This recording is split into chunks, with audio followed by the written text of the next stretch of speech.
Hello mga kabahay! Hello mga kamotor. Hello mga kamotor! Ayan.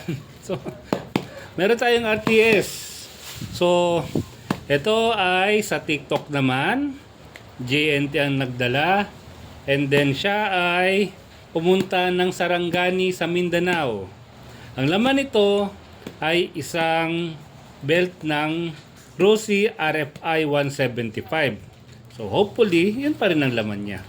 So as per checking, physically, mukhang wala namang nagalaw. Pero na lang din sa dalawang tape na ito na hindi kasama. Siguro ito ay itinali nila ng rider. Yung tape na yan. So hindi yan sa akin. So wala naman siyang opening dito. Wala rin siyang opening dito. So hindi lang siguro siya tinanggap. So tingnan natin. Unboxing tayo ng RTS. Ayan. Yan. Gupitin natin.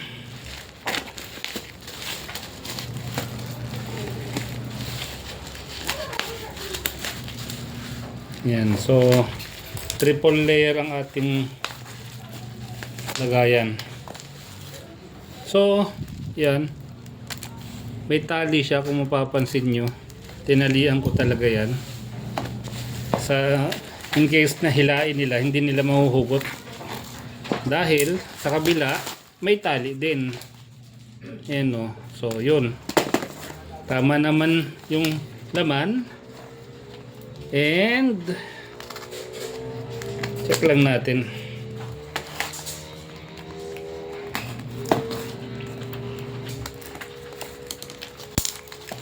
Yan.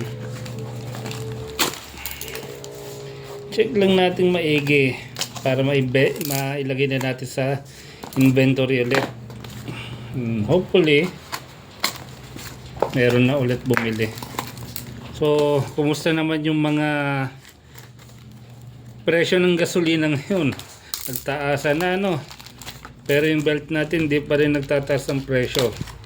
So, gamitin nyo lang yung mga vouchers ninyo, gamitin nyo lang yung free shipping ninyo at tsak mas makakamura pa kayo. So ito nga, belt ng Rossi RFI 175 or Easy Ride 150 QP. Isa lang belt nila, no? Belt size 818 19.7-28. Sa mga naghahanap ng belt dyan, genuine bando belt para sa inyong Rossi 175 RFI or Easy Ride 150, PM lang kayo sa akin. Salamat!